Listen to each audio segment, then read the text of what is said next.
నమస్తే. ఏదైతే తెలంగాణలో లోక్సభ ఎన్నికలు దగ్గర పడుతున్న నేపథ్యంలో ఇటు అన్ని పార్టీలకు సంబంధించి అభ్యర్థులను ఖరారు చేసుకుంటా ఉన్నాయి. సో దాంతోపాటు ఇటు బీఆర్ఎస్ నుంచి ఏదైతే దానం నాగేంద్ర, అదేవిధంగా రంజిత్ రెడ్డి ఇద్దరు కూడా కాంగ్రెస్ పార్టీలోకి చేరడం జరిగింది. సో ఇదే అంశం పైన మనతోటి మాట్లాడడానికి బీఆర్ఎస్ నాయకులు, విద్యార్థి విభాగం నుంచి మీ పేరున గోపి గారు ఉన్నారు. వారితో అడిగి మరిన్ని విషయాలు తెలుసుకునే ప్రయత్నం చేద్దాం. బ్రదర్, ఇవాళ చెప్పండి, రాష్ట్రంలో బీఆర్ఎస్ పార్టీ నుంచి మాజీ ఎమ్మెల్యేలు కావచ్చు, లేకపోతే ప్రస్తుత ఎమ్మెల్యేలు కావచ్చు, అదేవిధంగా ఎంపీలు కావచ్చు, సో వీళ్ళు కాంగ్రెస్ పార్టీ కావచ్చు, బీజేపీ పార్టీ కావచ్చు చేరే నేపథ్యం కనిపిస్తూ ఉంది. సో ఏం చెప్తారు దీనిపై? ఇప్పుడు ఒకటండి, మేము మా పార్టీ తెలంగాణ ఉద్యమం పార్టీ, తెలంగాణ సాధించిన పార్టీ. ఇలాంటి ఇప్పుడు పోయిన వాళ్ళందరూ అవకాశవాదులు మమ్మల్ని యూజ్ చేసుకొని, మమ్మల్ని ఇక్కడ తెలంగాణ వాదాన్ని అడ్డు పెట్టుకొని వాళ్ళ స్వలాభం కోసం పార్టీలో పదవులు అనుభవించి ఇక్కడ ఛాన్స్ లేదు కాబట్టి ఎక్కడైతే చెట్టు నీడ ఉందో అక్కడికి వెళ్ళిపోయారు. సో వీళ్ళకి మేము భయపడే ప్రసక్తే లేదు. ఈ పార్లమెంట్ ఎలక్షన్లో మేము ఏందో చూపిస్తాం, మరో ఉద్యమం చూపిస్తాం. మేము ఇప్పుడు ఈ కాంగ్రెస్ గవర్నమెంట్ విషయంలో ఈ 100 రోజుల పాలన నేను చెప్తున్నారు రేవంత్ రెడ్డి గారు, గేట్లు తెరిచినాం అది అంటున్నారు. మేము గిట్ల స్టార్ట్ చేస్తే ఈ రాష్ట్రంలో మీ అవినీతి పైన స్టార్ట్ చేస్తున్నాం, మరో ఉద్యమం స్టార్ట్ చేస్తాం. మేము 100 రోజుల పాలన అసలు మీకు ఎలా ఉంది తెలుసా అండి? ఊర్లలో ఇప్పటికీ పాపం ముసలోళ్ళు బాధపడుతున్నారండి. ప్రతి గ్రామాల్లో అనవసరంగా కాంగ్రెస్ పార్టీకి వేసినామని బాధపడుతున్నారు. రైతు బంధు లేదు, నీళ్లు లేవు, పంటలు ఎండిపోతున్నాయి, కరెంటు పోతుంది. ఇంతకుముందు తెలంగాణ గవర్నమెంట్లో, మా రాష్ట్రంలో, మా ప్రభుత్వంలో ఎప్పుడు కూడా కరెంటు పోతారని ఆనవాళ్ళు లేవు. ఏదో చిన్న చిన్న పనులు రిపేరింగ్లు తప్ప వేరైతే అటువంటి ప్రసక్తి లేదు. సో మాకైతే అటువంటి భయం లేదు. మీరు ఇప్పుడు ప్రవీణ్ కుమార్ సార్ కూడా ఇప్పుడు ఈరోజు 3-4 గంటలకు జెన్నింగ్ ఉంది. మరి ప్రవీణ్ కుమార్ సార్ని భారీ మెజార్టీతో మేము నార్కన్లో గెలిపిస్తాం. మేమేదో చూపిస్తున్నాం. నగర్ కర్నూలు జిల్లా కాబట్టి మీది, సో ఆ నియోజకవర్గం కాబట్టి మరి ఇవి వచ్చే ఎన్నికల్లో ఆర్ఎస్ ప్రవీణ్ కుమార్ గారు ఇప్పుడు ఏదైతే బీఆర్ఎస్ పార్టీలోకి చేయడం జరుగుతూ ఉంది, దాంతోపాటు అక్కడ నుంచి పోటీ చేస్తూ ఉన్నారు. సో ఎలా ఉండబోతుంది అక్కడ? చాలా బాగుంటుంది. ప్రవీణ్ కుమార్ సార్ జ్ఞాని, చాలా మేధావి. అలాంటి వ్యక్తిని గెలిపించుకుంటే పార్లమెంట్లో మన సమస్యలు దాని నుంచి మాడతారు. కాబట్టి కంపల్సరీ మనం అక్కడ ఉన్నట్టు మేము క్యాన్వాసింగ్ చేస్తాం. ప్రతి మండలానికి, గ్రామానికి ఇన్ఛార్జ్ వేసుకుంటాం. అలాగే మాకు సంబంధించినటువంటి మా కొన్ని ప్రత్యేక సంఘాలు ఉన్నాయి. ఆ సంఘాల ద్వారా అన్ని పార్టీ ద్వారా పనిచేసి ప్రవీణ్ కుమార్ సార్ మన రాష్ట్రంలోనే ఏ నియోజకవర్గంలో జరిగినంత భారీ మెజార్టీతో మేము గెలిపించుకుంటాం. ముందుగా పొత్తు పెట్టుకున్న నేపథ్యం మనకు అనిపించింది. ఆ తర్వాత బీజేపీ నుంచి ఒత్తిళ్లు తీసుకురావడం వల్లనే నేను ఆ పార్టీకి రాజీనామా చేసుకొని ఇలా బీఆర్ఎస్ పార్టీకి చేరుతా ఉన్నా అంటున్నారు. దీనిపైన ఏం చెప్తారు బ్రదర్? వాస్తవం జరిగింది ఏంటంటే, ఈ కవితక్క విషయంలో వాళ్ళు అరెస్ట్ చేయడం అనేది బీజేపీ ప్రలోభం ఉంది. అక్కడ వీళ్ళు ఇక్కడ ఏం చేయలేక అక్కడ మాయావతిని అడ్డం పెట్టుకొని మాయావతి ప్రోద్బలంతో అక్కడ పొత్తు చేయించొద్దని బీఆర్ఎస్కి బీఎస్పీకి అక్కడ పొత్తు చేయించొద్దని ఉద్దేశంతో వాళ్ళు మాయావతి మీద ఒత్తిడి చేసుకొని మాయావతి మేడం గారు ఇక్కడ బీఎస్పీ ప్రవీణ్ కుమార్తో మాట్లాడడం జరిగింది. ఇక్కడ బీఆర్ఎస్ పార్టీతో మనకు పొత్తొద్దని చెప్తే ఇంకా పొత్తుతో అయితే ఇక్కడ గెలవలేరు. సో కాబట్టి ఏం చేస్తుంటే ఇక్కడ బీజేపీ సిద్ధాంతాలను ప్రవీణ్ కుమార్ సార్ నమ్మేశాడు. యాక్చువల్లీ బీఎస్పీ సిద్ధాంతాలే వేరు.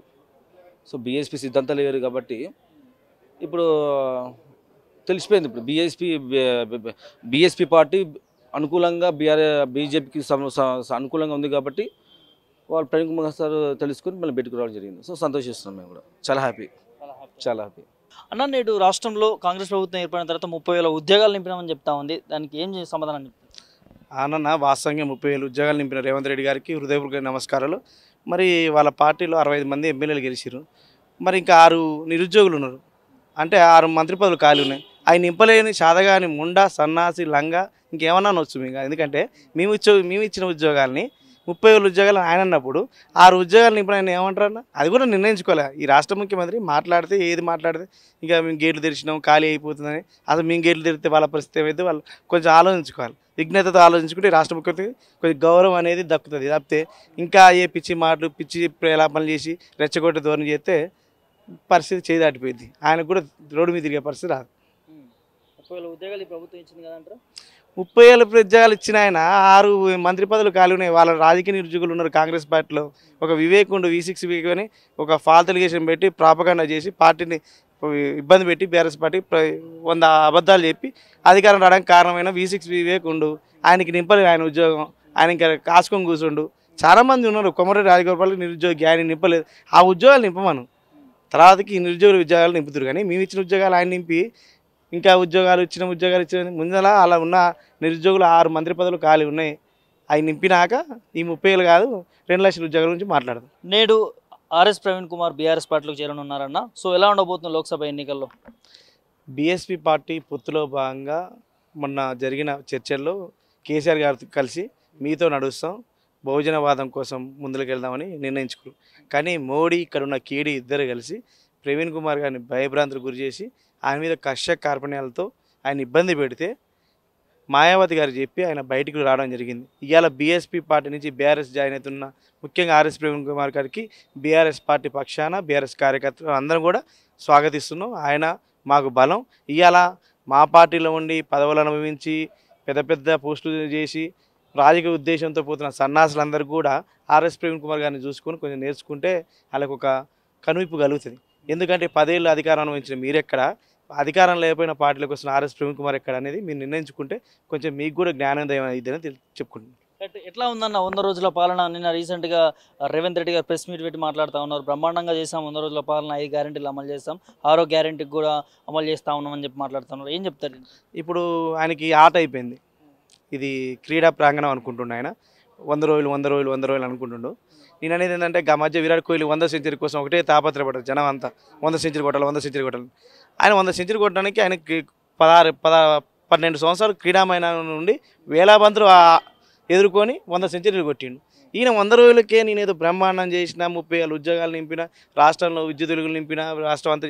నేను అనేది ఏంటంటే ఈ రాష్ట్రం 100 రోజుల పరిపాలన అనేది ఒక చిన్న మాటలో బ్రహ్మాండం బద్దలైపోయేలాగా, కళ్ళు కాయలు కాసిపోయేలాక ఎట్లుందంటే పరిస్థితి. ఊర్లలో ఎండిన చెరువులు, కాలువలో ఎండిపోయిన కాలువలో నీళ్లు రాక, రైతు బంధు రాక, ఇవాళ కరెంటు రాక, మాడిపోయిన పంటలు, కాలిపోయిన మోటార్లు, ఇలా కష్టకాలంలో దుఃఖపడుతున్న రైతన్నలు, ఎప్పుడైనా పండించిన పంటను అమ్ముకునే రైతులు ఇలా తగలబెట్టుకునే పరిస్థితి తీసుకొచ్చిన ఈ రాష్ట్ర ముఖ్యమంత్రికి ఎన్ని వందనాలు పెట్టినా, ఎన్ని దండాలు పెట్టినా, ఎన్ని శాపదార్థాలు పెట్టినా తప్పేం లేదు. ఇలా ఎస్ఆర్ఎస్పి కాలంలో ఎండబెట్టి అటు కేఆర్ఎండి ప్రాజెక్ట్ కింద నాగార్జున సాగర్ని ఎడమ కాలంలో ఎండబెట్టిన ధీరుడు, సూర్యుడు, వీరుడు ఈ అనుమల రేవంత్ రెడ్డి గారికి ఎన్ని దండాలు పెట్టినా 100 రోజుల పరిపాలన బ్రహ్మాండమైన పరిపాలన దిక్సూచ సువర్ణాక్షరాలతో రాసుకుని. ఎందుకంటే నువ్వు రాగానే నీ గురువు దేశ గురువు ఎట్లుండో ఆయన లెక్క కరువు వచ్చింది. ఇలా కష్టకాలంలో రైతులు ఏడుతుండు. ఇలా నువ్వు అన్న 4,000 రూపాయలు పింఛన్ పోయింది, December 9 తారీఖు 2 లక్షల రుణమాఫీ పోయింది. ఇవాళ నువ్వు తీసుకొస్తా అన్న మెగా డిఎస్సి పత్తా లేకుండా పోయింది. మాట్లాడితే ఒక మాట మంచితనం ఉండాలి, అన్ని బూతులు మాట్లాడైతే. ఇప్పుడు ఒక క్రిమినల్ ముఖ్యమంత్రి అయితే ఎట్లుంటుందో అది ఇప్పుడు కనపడుతుంది. మానవ బాంబులు ఫస్ట్ ఆయన మీద ఎఫ్ఐఆర్ చేయాలి. ఇప్పుడు బాంబులు అయిపోయాల, మానవ బాంబులు అయిపోయాల, పేగులు మెల్లేసుకుంటా, కత్తెరలు పెడతా, జేబులో కత్తెర పెట్టుకుని దొంగ తిరుగుతాడు. ఈ రాష్ట్ర ముఖ్యమంత్రి దొంగ, పట్టబాలు దొంగ, ఓటు వేసుకుని దొంగ ఆయన ఈ రాష్ట్ర ముఖ్యమంత్రి కావడం మన దౌర్భాగ్యం. అందుకే ఆయన 100 రోజుల పరిపాలన బ్రహ్మాండం అనుకుంటూనే ఆ బ్రహ్మాండం బద్దలయ్యే రోజు తొందరనే ఉంది.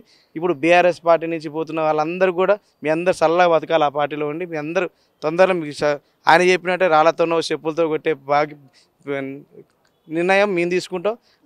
ఆయన చెప్పిన రేవంత్ రెడ్డి మార్గంలోనే నడిచి మిమ్మల్ని రాళ్లతో కొట్టాలా, చెప్పులతో కొట్టాలా, మిమ్మల్ని చంపాలా ఆయన ఏం చెప్తుంది కదా, అదే దిశానిర్దేశంలో మేము మాట్లాడతాం. సిగ్గుండాలి గింతన్నా. 14 ఏళ్ళ పోరాటం, 10 ఏళ్ళ అధికారంలో ఉండి ఈ కష్టకాలంలో కేసీఆర్ గారిని వదిలిపోవడానికి, అప్పుడు కేసీఆర్ గారు జలదృశ్యంలో ఎంత పిరికిన మంది ఉన్నారో ఇవాళ ఎంతమంది ఉన్నా కానీ కేసీఆర్ ఒకటి బీఆర్ఎస్ పార్టీకి తెలంగాణ సమాజానికి శ్రీరామ రక్ష. అది కాదనుకుని పోతున్న సన్నాసులందరూ కూడా తగిన బుద్ధి లోక్సభ ఎన్నికలు చెప్తాం. కష్టకాలంలో పార్టీకి నిలబడ్డోడే నాయకుడు అవుతాడు. కాయలు కాసేదాకా జెండా మోసే లాంటి మాలాంటి కార్యకర్తలు రాష్ట్రంలో చాలామంది ఉన్నారు. 60 లక్షల సభ్యతలో మీరు 6 పోయినా ఏం కాదు. ముఖ్యంగా కొంతమంది నాయకులు అసలు పసునూరు దయాకర్ అనే ఆయనకి తెలంగాణ విగ్రహం సృష్టికర్తలో ఆయన ఉండనే తప్పితే ఆయన మాట రాదు, ఆయన పేరు తెలియదు. అలాంటి ఆయన 2 సార్లు ఎమ్మెల్యే ఎంపీగా అవకాశం ఇచ్చి గెలిపించుకొని వరంగల్ పార్లమెంట్ ఒక దళిత నాయకుడిగా ఎస్టాబ్లిష్ చేస్తే ఆయన ఇవాళ తెలంగాణ విగ్రహం తీసేస్తాను ఆయన కాడికి పోయి జబ్బలు జరుపుతుండు. అర్థం చేసుకోవాలి. ఇలా ఆరు రమేష్కి ఏమన్యాయం చేసిండు? 2 సార్లు అధికారంలో ఉన్న పార్టీలో నిన్ను విప్పుగా ఉంచి నీకు 97,000 మెజార్టీ నిన్ను ఈ ముఖం చూసి వేయలే, కేసీఆర్ ముఖం చూసి వేసారు. నువ్వు చేసిన తప్పులే మొన్న నిన్ను ఓడగొట్టినాయి. అర్థం చేసుకోవాలి ఇప్పటికైనా. వాస్తవానికి ఇలా రాష్ట్రంలో గతంలో అసెంబ్లీ ఎన్నికల్లో చూస్తే కూడా సిట్టింగ్లకి ఇవ్వడం జరిగింది ఏదైతే స్థానాలు. సో సిట్టింగ్లకి ఇచ్చిన నేపథ్యంలో పార్టీని ఇవాళ కష్టకాలంలో ఉన్నప్పుడు కాంగ్రెస్ పార్టీలోకి వెళ్ళడం, అదేవిధంగా బీజేపీ పార్టీలోకి వెళ్ళడం ఎట్లా చూస్తున్నారు? కేసీఆర్కి నమ్మక ద్రోహం చేస్తున్నారంటారా వెళ్ళేవాళ్ళు? గప్పట్లో సినిమాలో ఉండేది, ఉంటే ఉండి పోతే పోని నారా, అది ఉంటే డైలాగ్ ఉండేది, ఉంటే ఉండి పోతే పోని లంగాలు దొంగలు రౌడీలు. ఈ రౌడీ దగ్గర పోయి ఏం చేయదలుచుకుని చేసుకొని. కానీ మేము మాలాంటి అసలు నేను అనేది ఏంటంటే బీఆర్ఎస్ పార్టీకి భారీ దెబ్బ, ఎదురు దెబ్బ, కింద పడ్డది బోర్ల పడ్డదని పెడుతున్న పత్రికా విలేకరులు కూడా చిన్న సూచన ఏంటంటే పోయేవారిని పోనీయండి. వాళ్ళ వల్ల మాకు అయ్యేదేం లేదు. మాకు 60 లక్షల మంది సభ్యత్వాలు ఉన్నారు. నాయకులు పోతేంది, కార్యకర్తలు ఉంటారు, కార్యకర్తలు నాయకులు అవుతారు. ఏమవుతుందండి? ఎలా పెద్ద చెరువు ఉంటుంది, చెరువులో తెల్ల చేపకు 100 రూపాయలు ఉంటుంది, కొర్రమీనుకు 300 రూపాయలు. మీ కొర్రమీను దొరకని వాళ్ళకి వాళ్ళేదో పైన తిరుగుతారు కాబట్టి వాళ్ళ అవకాశవాద రాజకీయాల కోసం పోతురు. మాలాంటి నికార్సన కార్యకర్తలు చచ్చేదాకా, మేము చచ్చిపోయేదాకా మాకు ఇదే గుడి, ఇదే దేవాలయం, బీఆర్ఎస్ పార్టీ కార్యాలయమే తల్లిగా తండ్రిగా భావించి ఉద్యమం కొట్లాడిన మాలాంటి వాళ్ళందరికీ ఇదే. ఉన్నన్ని రోజులు ఇక్కడనే ఉంటాం, ఉన్నన్ని రోజులు ఇక్కడనే ఉంటాం, ఇన్ని రోజులు చచ్చిపోయేదాకా ఇక్కడనే ఉంటాం. ఎందుకంత అభిమానం పార్టీ అంటే? ఒక మాట, ఇక దేవుడు కనపడతారని మనం అడుగుతాం. దేవుడు కనపడు. ఇప్పుడు మామూలు చిన్న ఎగ్జాంపుల్ చెప్పుకుంటే మీకు వెంకటేశ్వర స్వామి గుడికి పోతాం. తిరుపతి పోయినా వేడుకొండ వెంకటరమణ గోవింద అని కళ్ళు మూసి కళ్ళు బయటకు వచ్చినాక ఏం అడుగుతాం? దేవుడు కనపడరా అని అడుగుతాం. కానీ దేవుడు ఎంత బంగారం ఉందా, ఇంత ఎత్తున్నా అని ఏం మాట్లాడు. తెలంగాణ కోసం కొట్లాడిన వ్యక్తి, తెలంగాణ మన కళ్ళ ముందు ఉన్నాయని దేవుడితో సమానం. ఈ పార్టీ మాకు దైవంతో సమానం, ఈ కార్యాలయం మాకు గుడితో సమానం. అలాంటి పార్టీలో ఉంటాం. కానీ తెలంగాణ వద్దని 100 మంది బలిదానకు కారణమైన ఈ పార్టీలు, ఈ దొంగలు లంగాలు, తెలంగాణ ఉద్యమ సంబంధం లేని తెలంగాణ రాష్ట్ర ముఖ్యమంత్రి అయినప్పుడు మనం ఏం మాట్లాడతాం? చెప్పాలి, మీరు కూడా నిర్ణయించుకోవాలి. తెలంగాణ రాష్ట్రానికి జై తెలంగాణ అన్నాడు, ముఖ్యమంత్రి అయిపోయాడు. ఇలా ఈ రాష్ట్రంలో ఉన్న పరిస్థితి దౌర్భాగ్యమైన పరిస్థితి ఉంది. ఆయన గేట్లు తెరిచిన అంటుండు, ఎవరు గేట్లు ఎవరు తెరిచినా అర్థం చేసుకోవాలి. ఆయనకి అలవాటే, ఎమ్మెల్యేలను కూడా అలవాటే కాబట్టి ఇంతకుముందు 50 లక్షలు దొరికిండు. ఇప్పుడు దాని ఆయన తీసుకుని ఇంకెంతమంది పోయినా కానీ కార్యకర్తలు అయితే పోగా. కేసీఆర్ ఉన్న రోజులు మేము బట్టే ఉంటాం. మాకు యువ నాయకుడు కేటీఆర్ గారు ఉన్నారు. ఆయన నోటికి అద్దు లేదు. ఎందుకంటే మాట్లాడితే మేము కూడా మాట్లాడతాం. అరే అంటావు, దొంగ అంటావు, లంగ అంటావు, ఓటు నోటు దొంగ అంటావు, వెధవ అంటావు, 4 పాటలు మారం లుచ్చా అని అంటావు. కానీ మేము మా సార్ అది నేర్పలే, మమ్మల్ని అనొద్దని చెప్పిండు. మాది అది. అంతేగాని ఇంకా అదే చేస్తామని ఏది పడుతుంది ఆయన అన్నాడు. మొగోడు అన్నాడు. ఆ మొగోడు మన మల్కాజిగిరి పోటీ చేయడానికి కేటీఆర్ సవాల్ చేసిండు. నువ్వు మొగోని కావు కాబట్టి పోటీకి సిద్ధంగా కావట్లేదు. ఏం చెప్పదలుచుకున్నారు? మొత్తానికి వచ్చే ఎన్నికల్లో, పార్లమెంట్ ఎన్నికలు ఎలా ఉండబోతుంది తెలంగాణ రాష్ట్రం? దేశంలో మోడీ కానీ, రాష్ట్రంలో ఈ కేడీ కానీ ఏం చేసినా తెలంగాణ కోసం 14 ఏళ్ళు కొట్లాడిన పార్టీ బీఆర్ఎస్ పార్టీ. 10 ఏళ్ళ అధికారం కోసం 10 ఏళ్ళ అధికారంలో ఉండి పాడుపడిన పార్టీ బీఆర్ఎస్ పార్టీ.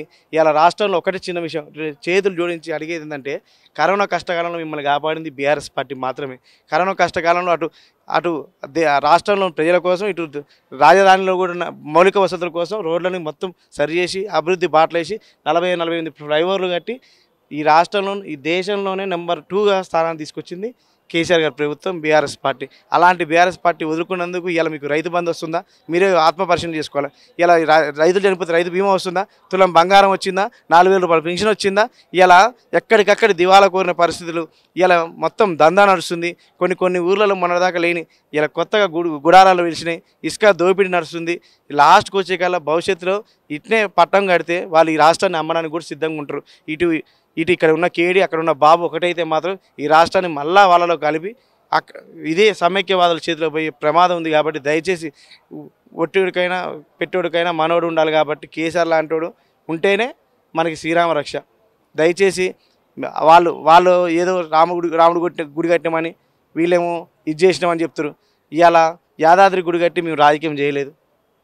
ఇవాళ ప్రతిదీ మీరు రాజకీయం తెలుసుకుంటే 30,000 ఉద్యోగాలు మా ఉద్యోగాలు ఎల్బీ స్టేడియంలో మీటింగ్ పెట్టి పత్రాలు ఇచ్చి మేము ఇచ్చినామని చెప్పుకున్నాం. అలాంటి 1,60,000 నింపినాం. ఏ మీటింగ్ పెట్టినాం, ఏ బహిరంగ సభ పెట్టినాం. మా పొరపాటు రాజకీయం చేయకపోవడం మా పొరపాటు. మేము ఎమ్మెల్యేలు మారడం గురించి కాదు, ఇంకోటి గురించి కాదు. మేము చేసింది రాజకీయం చేయలేదు, అభివృద్ధి చేసాం. తెలంగాణ కోసం కొట్లాడినాం, తెలంగాణ కోసం తిప్పలు పడినాం. ఇలా సాగునీరు ఇచ్చినాం, తాగునీరు ఇచ్చినాం, 24 గంటల కరెంట్ ఇచ్చినాం, రైతు బంధు ఇచ్చినాం, రైతు బీమా ఇచ్చినాం. ఇలా ఊళ్ళలో ట్రాక్టర్లు పెట్టినాం, పలు ప్రకృతి వనాలు పెట్టినాం, గ్రామ పంచాయతీ నిధులు ఇచ్చినాం, సీసీ రోడ్లు పోసినాం. చెప్పుకోవాలంటే ఇలా కాళేశ్వరం కట్టినాం, పాలమూరు రంగారెడ్డి కట్టినాం. వాళ్ళు చెప్పుకునే అన్ని జలయజ్ఞం అనే పేరు పెట్టి ధనయజ్ఞంగా మార్చిన సన్నాసులు వాళ్ళకి మాకు కంపేర్ చేసుకోబాక. దయచేసి ఒక్క అవకాశం ఏంటి, మిమ్మల్ని కడుపులో పెట్టుకుని కాపాడుకునే బాధ్యత మాది. ఖచ్చితంగా బీఆర్ఎస్ పార్టీ మళ్ళీ అధికారం వస్తుంది. కేసీఆర్ గారి ఈ తెలంగాణకి శ్రీరామ